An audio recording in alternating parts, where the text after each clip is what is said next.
आपल्याला बघा परीक्षेमध्ये ना इयत्ता 5वी आणि इयत्ता 8वीच्या शिष्यवृत्ती परीक्षेमध्ये आपल्या संवादावर आधारित प्रश्न असतात. संवाद कधी होतो? एकट्याशी पण संवाद साधला येतो, दोघांमध्ये पण बोलता येतं, दोन किंवा अनेक व्यक्ती संवादामध्ये सहभागी असतात. ठीक आहे. आता या संवादामध्ये कसे प्रश्न असतात हे आपण आधी समजून घेऊया.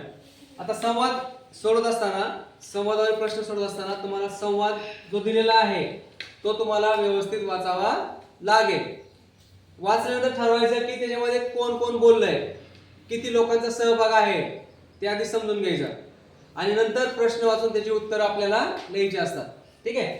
आता या ठिकाणी बघा संवाद दिलेला आहे, आपण पटापट वाचून घेऊ. प्रश्न 14 ते 16 साठी सूचना आहे. 14 ते 16.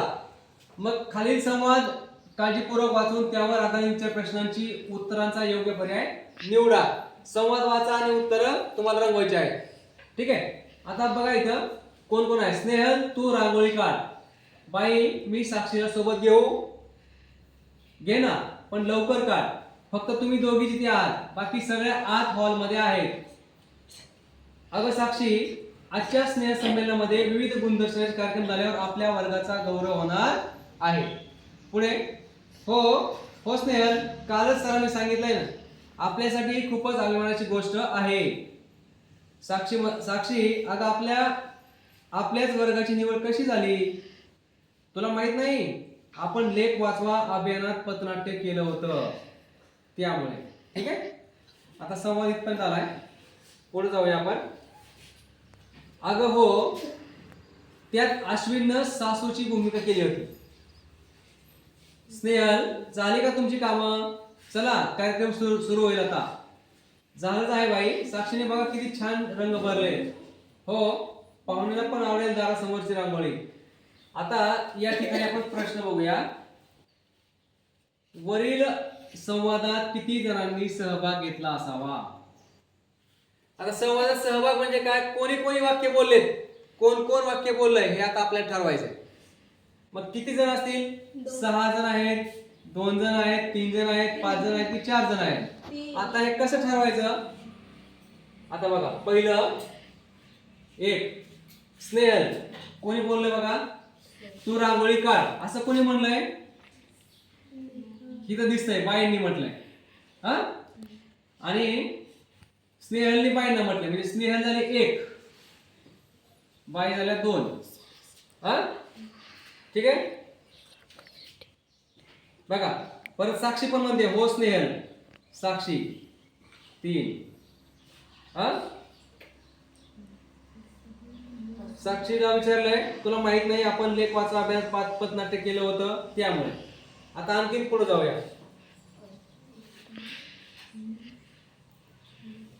ठीक आहे. आता अगं हो, त्यात अश्विनने सासूची भूमिका केली. अश्विनचं नाव येईल का इथे? अश्विनचं नाव येणार नाही, कारण अश्विन सहभागी आहे का नाही. स्नेहल झाली का तुमची कामं? चला काय झालं नाही बाई. साक्षीने बघ किती छान रंग भरलेत. हा, किती आले मग? 3च लोक आले. किती लोक आले?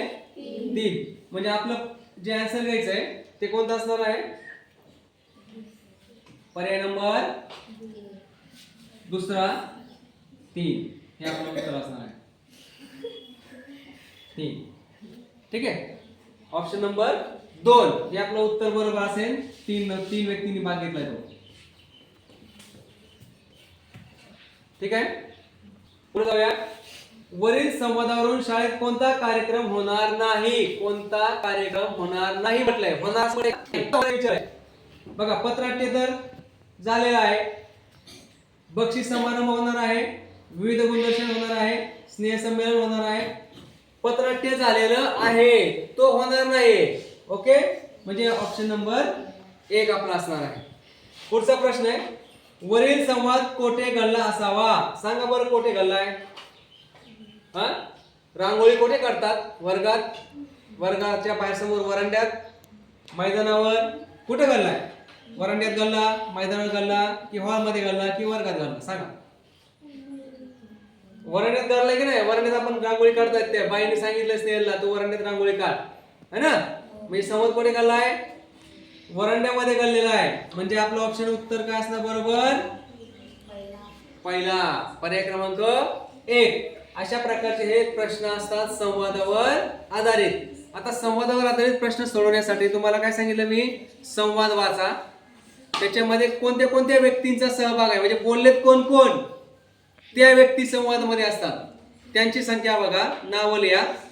त्यानंतर त्याच्यामध्ये विशिष्ट कार्यक्रम आहे, काय नेमकं त्यामध्ये दिलेलं आहे ते समजून घ्या. आणि नंतर आणखीन काय काय दिलंय बघायचं, तारखा आलेत का, कोणते महापुरुष नाव आलंय का ते चेक करा आणि त्यानुसार त्या प्रश्नाची उत्तरं शोधण्याचा प्रयत्न करा. अशा प्रकारचे प्रश्न इयत्ता 8वीला सुद्धा असतात. तुम्ही 8वीच्या प्रश्नपत्रिकेमध्ये आपण सोडवूया. त्यानंतर आपण उद्याच्या भागामध्ये हे संवादावर प्रश्न आणखी समजून घेऊ. ओके, ठीक आहे. आता आपण एवढंच आजचे दिवस हे 2च भाग समजून घेऊ, कारण थोडं आपण समजून घेऊया. धन्यवाद.